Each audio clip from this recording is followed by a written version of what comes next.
Professor Joseph Antony നമുക്ക് 2001 കാര്യം താങ്കൾ പറഞ്ഞു, 2003 കാര്യം താങ്കൾ പറഞ്ഞു. അവിടെ വെപ്പൺസ് ഓഫ് മാസ് ഡിസ്ട്രക്ഷൻ ഉണ്ട് എന്നാരോപിച്ച് അവർ ഇറാഖ് ആക്രമിച്ചു. അവിടെ ഒരു റഷീം ചേഞ്ച് ഉണ്ടാക്കി, സദ്ദാം ഹുസൈനെ മാറ്റി, പുതിയ ഭരണകൂടം വന്നു. ഇതൊക്കെ സാധിച്ചു. പക്ഷെ ഇപ്പോൾ അത് സാധിക്കുന്നില്ല എന്ന് മാത്രമല്ല, ഇപ്പോൾ എന്ത് സംഭവിക്കുന്നു എന്നുള്ളത് വളരെ പ്രധാനപ്പെട്ട കാര്യമാണ്. ഇപ്പോൾ ഇസ്രായേലിനെ സംബന്ധിച്ച് ഇസ്രായേൽ ചെയ്ത കാര്യം ഞാൻ ചോദിച്ചു, എന്താണ് ഇസ്രായേൽ അച്ചീവ് ചെയ്തത് ഈ 12 ദിവസമായുള്ള അറ്റാക്ക് കൊണ്ടെന്ന് ചോദിച്ചു. അതേപോലെ തന്നെ എന്താണ് ട്രംപ് അച്ചീവ് ചെയ്തത് എന്നൊരു ചോദ്യം ചോദിച്ചാൽ, ഇപ്പോൾ ഈ ഒബാമയുടെ കാലത്തെ JCPOAയിൽ നിന്ന് ട്രംപാണ് ഏകപക്ഷീയമായി പിന്മാറിയത്. ആ പിന്മാറ്റത്തിന് ശേഷമാണ് ഈ സമ്പുഷ്ടീകരണ ലെവലും അതുപോലെ തന്നെ അതിന്റെ എമൗണ്ടും രണ്ടും ഇറാൻ കൂട്ടിയത്. എന്ന് പറഞ്ഞാൽ ഇപ്പോൾ 60% സമ്പുഷ്ടീകരിച്ച യുറേനിയം എന്ന ലെവലിലേക്ക് ഇറാൻ എത്തുന്നത് ഈ പറഞ്ഞ കരാറിൽ നിന്നുള്ള പിന്മാറ്റത്തിന്റെ ബാക്കി പത്രം എന്നുള്ള നിലയിലാണ്. അപ്പോൾ ഈ സാഹചര്യത്തിൽ ഇസ്രായേലിനെ കൊണ്ട് അമേരിക്ക ആക്രമിപ്പിക്കുന്നു. ഇനി അമേരിക്കയുടെ തന്നെ B2 ബോംബറുകൾ ഫോർദോയും നദാൻസും അടക്കം ബോംബ് ചെയ്യുന്നു. ഇതൊക്കെ കഴിഞ്ഞ് ഇന്ന് സീസ് ഫയർ എന്ന് പറയുമ്പോൾ അമേരിക്ക ഇതുകൊണ്ട് എന്ത് നേടി? ഇതിൻ്റെ അതാണ് വളരെ രസകരമായ കാര്യം. ഇപ്പോൾ നടന്ന ഈ 12 ദിവസം ഇസ്രായേൽ ഇറാൻ യുദ്ധത്തിൻ്റെ കാരണക്കാരൻ ട്രംപാണ്. ഇവിടെ അഭിലാഷം സൂചിപ്പിച്ച പോലെ 2015 ഒബാമ 2 വർഷം നീണ്ടുനിന്ന ചർച്ചകളിലൂടെയാണ് ഒബാമയും യൂറോപ്യൻ രാജ്യങ്ങളും ചേർന്ന്, യൂറോപ്പിൽ നിന്ന് പഞ്ചമഹാശക്തികൾ പ്ലസ് ജർമ്മനി, ഈ 5-6 രാജ്യങ്ങൾ കൂടി ചേർന്നാണ് ഈ JCPOA ഉണ്ടാക്കുന്നത്. ആ JCPOA ഉണ്ടാക്കി 2017 ഇദ്ദേഹം അധികാരത്തിൽ വന്നപ്പോൾ ഉടൻ തന്നെ അദ്ദേഹം പറഞ്ഞു, ഞാൻ ഈ കരാർ അംഗീകരിക്കുന്നില്ല, കാരണം ഇത് ഒബാമ ഉണ്ടാക്കിയ കരാറാണ്.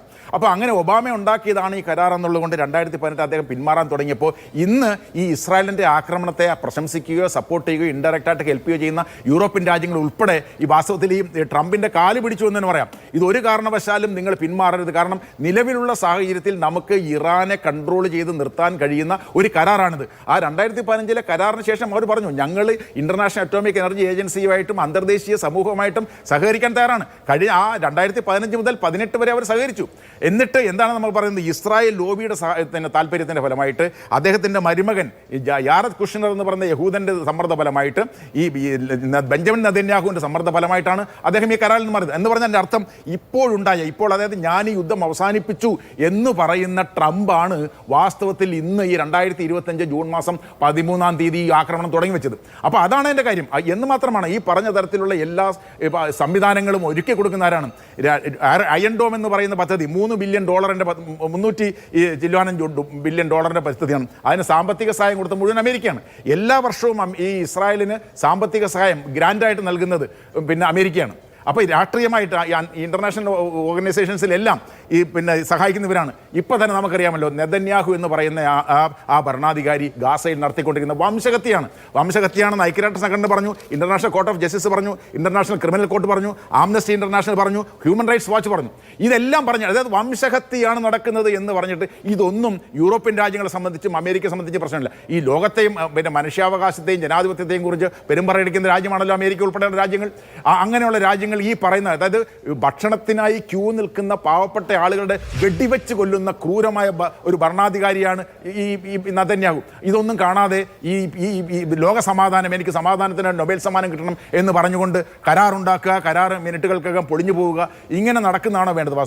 വാസ്തവത്തിൽ വേണ്ടത് ഇതുകൊണ്ടുണ്ടാകാൻ പോകുന്ന ഏറ്റവും വലിയ പ്രശ്നം എന്ന് പറഞ്ഞാൽ, അതായത് ഇതുവരെ ആണവായുധം ഉണ്ടാക്കാൻ ഇറാൻ തയ്യാറായിട്ടില്ല. പക്ഷേ ഇപ്പോൾ അവിടെ ഉയരുന്ന പ്രധാനപ്പെട്ട ആവശ്യം എത്രയും വേഗം ആണവായുധം ഉണ്ടാക്കണമെന്നാണ്. അവർ മാത്രമല്ല, അവർ പറയുന്ന കാര്യമുണ്ട്, നിങ്ങൾ വടക്കൻ കൊറിയ നോക്കൂ. വടക്കൻ കൊറിയയിൽ പോയി സമാധാന ചർച്ചയ്ക്ക് അമേരിക്കൻ പ്രസിഡന്റുമാരാണ് പോകുന്നത്. ട്രംപ് വരെ പോയി. എന്തുകൊണ്ട് പോയി? അമേരിക്കയുടെ വടക്കൻ കൊറിയയുടെ കയ്യിൽ ആണവ ബോംബ് ഉള്ളതുകൊണ്ടാണ് പോയത്. അപ്പോൾ അതുകൊണ്ട് ആണവ ബോംബ് എത്രയും ഉണ്ടാക്കണമെന്ന് മാത്രമല്ല, ഈ ആക്രമണത്തിൻ്റെ ഫലമായി ഉണ്ടാകുന്ന ഏറ്റവും പ്രധാനപ്പെട്ട കാര്യം, ഇറാൻ ഉൾപ്പെടെ മറ്റ് പല രാജ്യങ്ങളും എത്രയും വേഗം ആണവായുധം ഉണ്ടാക്കുന്നതിലേക്ക് പോകും. ലോകം ആണവായുധം ഉണ്ടാക്കരുത്, ന്യൂക്ലിയർ ഡിസാർമമെന്റ് ഉണ്ടാവണമെന്ന് ആഗ്രഹിക്കുന്ന ഘട്ടത്തിൽ ഇസ്രായേൽ അമേരിക്കയുടെ സപ്പോർട്ടോട് കൂടി നടത്തിയ ഈ ആക്രമണത്തിന്റെ ഫലമായിട്ട് ഇറാൻ ഉൾപ്പെടെ നിരവധി രാജ്യങ്ങൾ ആണവ ബോംബ് ഉണ്ടാക്കുന്നതിലേക്ക് പോകുമെന്നുള്ളതാണ് ഈ യുദ്ധത്തിൽ ഏറ്റവും പ്രധാനപ്പെട്ട